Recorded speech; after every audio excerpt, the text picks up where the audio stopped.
Hello students, in today's class we will be learning about the coastal plains of India. The coastal plains of India are one of the very important physical features of India, and these coastal plains were formed by the depositional action of rivers and the erosional and depositional actions of sea waves. The Indian coastal plains are divided into the following two divisions: the western coastal plains and the eastern coastal plains. Now let us see about the western coastal plain. The western coastal plain lies between the Arabian Sea and the Western Ghats. It extends from Rann of Kutch in the north to Kanyakumari in the south, and the width of the western coastal plain varies from 10 kilometers to 80 kilometers, and it is wide in Gujarat. And this west coast plain is characterized by sandy beaches, coastal sand dunes, mud flats, lagoons, estuary, lateral platforms, and residual hills. The northern part of this western coastal plain is called as Konkan coast. The middle part is called as Canara coast, and the coastal Kerala and the southern part of this western coastal plain is called as Malabar coast. And this is the map showing the Malabar coast, that is the coastal Kerala. And this is about 550 kilometers long and 20 to 100 kilometers wide. And along the coast, you can see numerous shallow lagoons and backwaters, which are called as kayals and cherries in local language. And Vemanad is a very famous backwater lake found in this region. See, Vemanad is here. What is a lagoon actually? A lagoon is a body of water separated from large water bodies of water by a natural barrier, that is sandbar.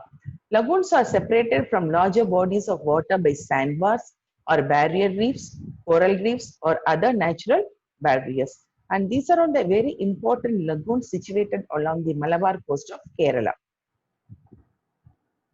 Now let us see about the eastern coastal plain. The eastern coastal plain is actually broader than the western coastal plain. It stretches along the states of West Bengal, Odisha, Andhra Pradesh, and Tamil Nadu, and formed by the alluvial fillings of the littoral zone by the east flowing rivers of India. It consists mainly of alluvial deposits, and it has a regular shoreline with well defined beaches. And the coastal plain between Mahanadi and Krishna River is known as Northern Sarkar. This coast is called as Northern Sarkar, and the southern part lies between Krishna River and Kaveri, which is called as Coromandel coast. Marina Beach of Chennai in the eastern coast is world's second longest beach, and Chilka Lake in Odisha is the largest lagoon in Asia. The Kolleru Lake, which lies between the deltas of Godavari and Krishna, and the Pulicat Lake lies in the border of Andhra Pradesh and Tamil Nadu, are the well-known lakes in the east coast plain of India. Now let us see the difference between eastern coastal plain and the western coastal plain. Actually, we say that the western coastal plain is narrower than the eastern coastal plain. The reason is actually the west coast plain is a submerged plain, and this western Ghats, they lie closer to the Arabian Sea, occupying the majority portion of the western coast. So naturally, the western coast becomes narrow, and also the west flowing rivers, since they are not as long as the east flowing rivers, they do not form the delta along the coast. Now let us see the difference between east coast and west coast. East coast plain lies between Eastern Ghats and Bay of Bengal. It is divided into two stretches, Northern Sarkar and Coromandel coast. The large rivers make wide deltas on the east coastal plain, and it extends from Sundarbans in West Bengal to Kanyakumari.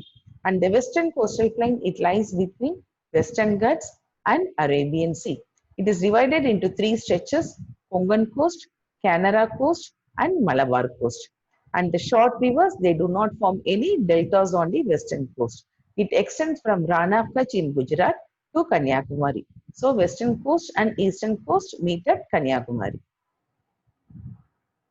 Let us see about the rivers of India in the next class. Before that, let us see there are some islands that lie in Bay of Bengal and Arabian Sea that belong to India.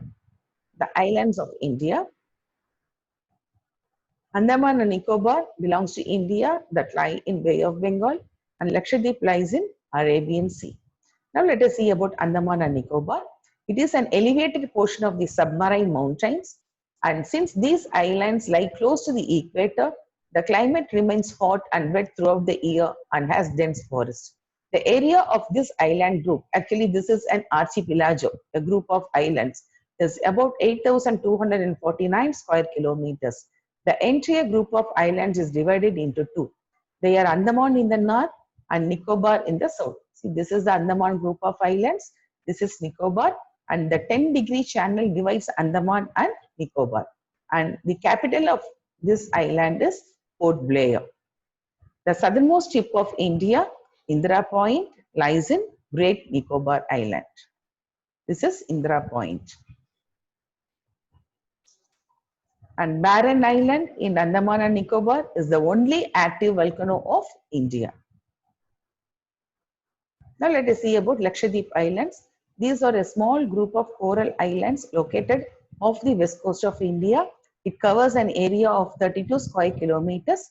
Kavaratti is its administrative capital, and Lakshadweep Islands are separated from Maldives Island by 8-degree channel.